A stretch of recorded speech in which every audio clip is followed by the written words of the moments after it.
ደግሞ ነገርኩሽ አይደል ጆከርዬ እኮ ተፈታ። ጆከርዬ አዎ ምን ነው አንቺ ናሆማዬ ትይው አይደል?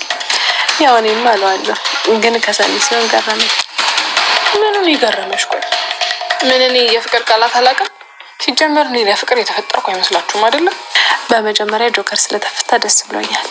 ሲቀጥል ደግሞ ለፍቅር ያልተፈጠረ ማንም የለም እና የኔ ጆከርዬ ማለት ለምን ይሄን ያላስገረመሽ? እንዴት እንደሆነ ባላውቅም በቃ እኔ ሳላውቀው ጆከር ልቤ ውስጥ ገብቷል።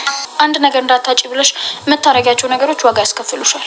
ግን ደግሞ መጠራጠርና ካሰብሽው ነገር ራስሽን ለማዳን መሞከር ሞኝነት አይደለም። ያልጠረጠረ ተመነጠረ አይደል እንደሚባለው? እሱማ ልክ ነሽ። አጉል ተጠራጣሪ መሆን ግን ዋጋ ያስከፍልሻል። አጉል ተጠራጣሪ ስትሆኚ መጀመሪያ የምትጎጂው ራስሽንና በጣም የሚወድሽን ልብ ነው። እኔ አላውቅም። ኪራ በመሄዴ ተከፍቶ ሊሆን ይችላል። ግን ደግሞ ስህተቱን ለማረም አሁንም ፈቃደኛ የሚሆን አይመስለኝም።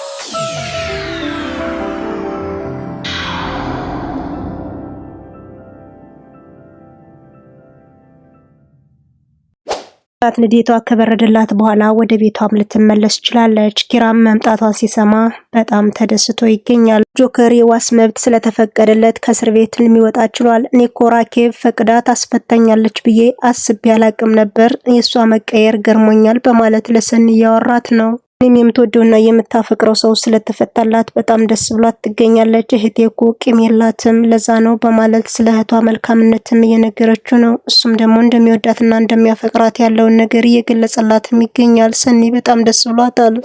የድሮ ፍቅረኛ አሁንም ተንኮሏን እንደቀጠለችበት ነው። ጎዳና ላይ በመቀመጥ እንደ ልመናም እያደረገች ነበረ። ልጅን ማበለውና ማጠጣው ስለሌለኝ 5 በማለት ተቀምጣም ስትለምን ነበር። በዚህ መሃል ታዲያ ናሆማ ይመለከታታል። ምን በስጨት ብሎ ይሄን ማስመሰልሽን አሁንም አታቆሚም በማለት አንጃ ግራንጃ ከተናገራት በኋላ ምን አለበት ልጅን አርፌ ባሳድግበት በማለት አንጀቱንም በልተዋለች። ነገሩ አሳማኝ ስላልሆነለት ወደ ቤቱም ለመመለስ ትንሽ እርምጃዎችን ከተጓዘ በኋላ ልጅ እኮ ለኔ ሊሆን ይችላል በማለት አንዳንድ አስቤዛዎችንም ገዝቶላታል። እሷም በእጅ አስገባውት በማለት ትፎክራለች። ሰላም ጤና ይስጥልኝ አድማጭ ተመልካች የዩቲዩብ ቤተሰቦች እንደምናላችሁልኝ በያላችሁበት የዓለም ዳርቻ የክርስቶስ ሰላምና ፍቅር ከእናንተ ጋር ይሁን እያልኩ ለዚህ ቻናል አዲስ ከሆናችሁ ላይክ፣ ሼር፣ ሰብስክራይብ በማድረግ አበረታቱ። እስከ ቪዲዮ ፍጻሜ አብራችን ቆዩ። ጆከርን ለመጠየቅ ወደ እስር ቤት ጎራ ብላ ነበረ። በዚህ መሃል ታዲያ የዋስ መብት ስለተፈቀደለት በዛው አስፈቱት በመባል አሁን ላይ አስፈትተው ትገኛለች። ራኬብ ፈርማ ጆከር ልታስወጣው ቻለች። እኔም በጣም ደስ ብሏት ስለነበረ አሁን ቀጥታ ወደ ቤትህ ትሄዳለህ ትለዋለች። እሱም ደግሞ የትኛው ቤቴ በማለት እንግዲህ አንዳንድ ነገር ማወርቷት ነበር። ያንተ ቤት ነው፣ ብዙ ጊዜ እኮ አሳልፈህበታል፣ እዚህ ቤትህ ቤቴ ነው በማለት እንግዲህ ሰኒ ፌሽካዋን እየነፋች ባለቤቷን ይዛ ወደ ቤቷ ጎራ ብላለች።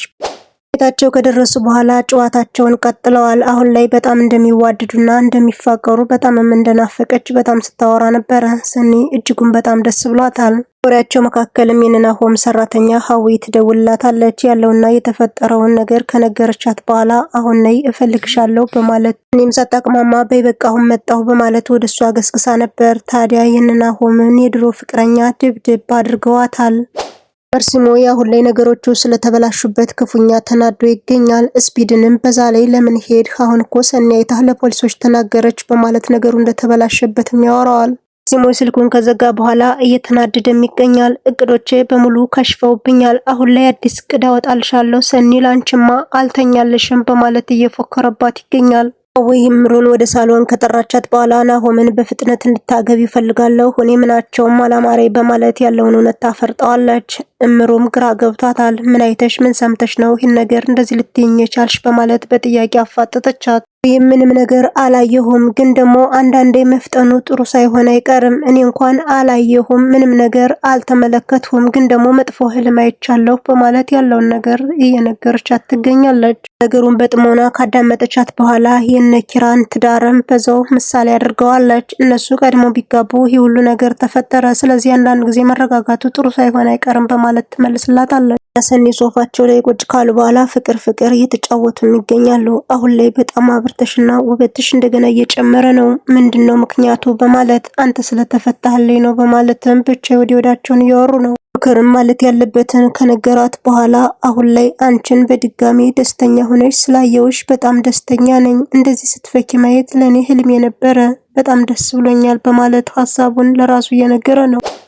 ሀናን ለማግባባት የቻለችውን ሁሉ እየሞከረችና እየጣረች ትገኛለች። ሀናም አላቅማማችም፣ ብዙ ጊዜም አልፈጀባትም። ብቻ የሆነውና የተፈጠረውን ነገር ግልጽ አርጋ ከነገረቻት በኋላ በሀሳብም ተስማምተዋል። ያደረገው ነገር ጥሩ ባይሆንም ግን ደግሞ ወንድሜ በጣም ተቆጭቷል። አንቺን እንደዛ ማድረግ አልነበረበትም እና ይቅርታ ሊጠይቅሽ ይፈልጋል በማለት እንደምንም አሳምናታለች። እኔ እድሌ ነው ሰው አይወጣልኝም፣ እናም በሰው መሃል እንዴት ትዳሬን አፈረስሽው በማለት ያዋርደኛል ብላም አቤቱታዋን አቅርባለች። ብቻ ኪያም ወንድሜ በጣም ተናዶ ስለነበር ነው እንጂ በሆዱ ቂም የለውም በማለት ለማስታረቅ ደፋ ቀና እያለች ነው። ሀናን ወደ ቤቷ ካመጣቻት በኋላ ለኪራ ቀጥታ ደውላለት ነበር። አሁን ላይ መጥቶ ይቅርታ እንዲጠይቃትና ወደ ስራ እንድትመለስ ማድረግ አለብን በማለት በሀሳብም ተስማምተዋል። ኪራም ወደ እሷ ጎራ ብሎ ነበር።